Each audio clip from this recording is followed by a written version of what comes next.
Spectrum TV, broadening your horizon.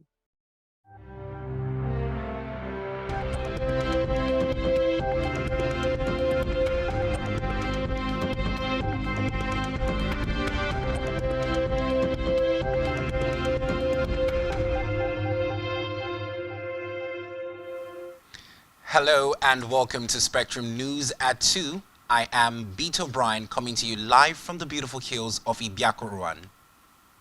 Let's take a look at the headlines. Gunmen kill retired Air Force officer in Kaduna. Custom tightens Nigeria-Benin Republic borders to check rice smuggling.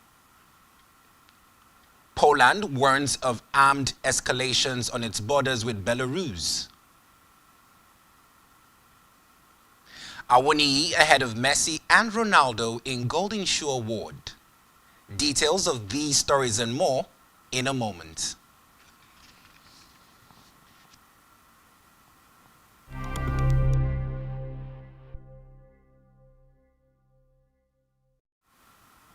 First on our news this afternoon, the Kaduna State Police Command has confirmed the killing of retired Air Vice Marshal Mohammed Maisaka by unknown gunmen at his residence in Ragashi Igabi local government area of Kaduna. The Public Relations Officer of the command, ASP Mohammed Jaligay, who confirmed the incidents to newsmen, said the incidents occurred in the early hours of today, adding that when the information was received, the Commissioner of Police Mudasiru Abdullah directed the divisional police officer and area commander to the scene.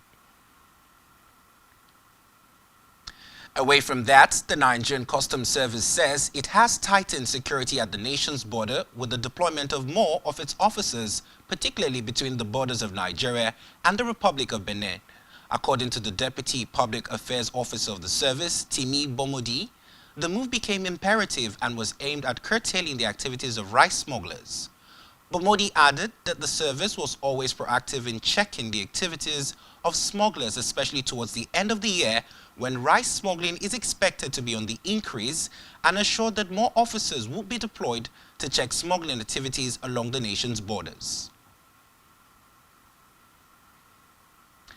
In the meantime, the Nigerian Defense Academy, NDA, has denied arresting a Nigerian Air Force personnel, Tosabo Solomon, allegedly in connection with the attack of the Nigerian Defense Academy facility. According to reports, Tosabo Solomon was picked up yesterday and flown to Kaduna for further investigation. However, the Nigerian Defense Academy, in a statement by Major Bashir Jajiria, said the Air Force personnel was not in their custody as alleged and has no connections with the academy, adding that the Nigerian Defense Academy is a military training institution and not an investigative security agency. On Anambra election, the Independent National Electoral Commission, INEC, has adjusted voting hours for Anambra State Governorship supplementary election due to security reasons. The electoral body announced that voting for the supplementary election scheduled for today had begun at 10 a.m. and will end by 4 p.m. INEC therefore appealed to political parties, voters and other relevant stakeholders to conduct themselves in an orderly manner for the peaceful conduct of the poll. Still on Anambra State election, the total result of governorship election in the state is yet to be announced by INEC. According to the report, the overall results would be made known and the winner will be declared after the conclusion of the supplementary election on the way in Ihiala local government area of the state today. In communication, the Nigerian Communications Commission (NCC) says it is targeting revenue for 632.39 billion naira for the 2022 fiscal year.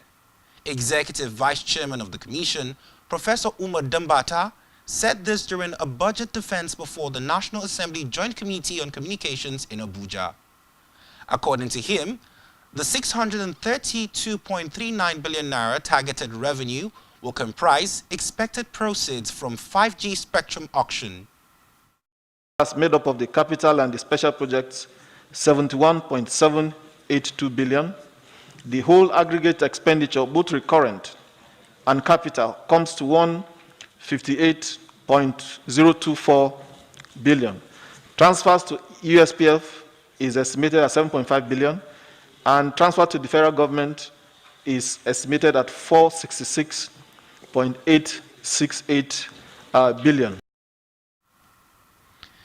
In a related development, the Nigerian Communications Commission has reassured Nigerians on the safety of the 5G network. Executive Vice Chairman of the Commission, Dambata, told the Senate committee led by Senator Oluremi Tinubu that nothing hazardous will happen from the network, and stressed that the 5G spectrum network was good for the economy and the nation's social transformation. Dambata stressed that the proposed deployment of the 5th generation network in the telecommunications sector would have no effect on the safety and health of Nigerians. In a separate development, Nigerian Governors Forum has accused the Attorney General of the Federation, Abubakar Malami, of working against the public's interest by insisting on payment of $418 million to private contractors from the account of the state's government.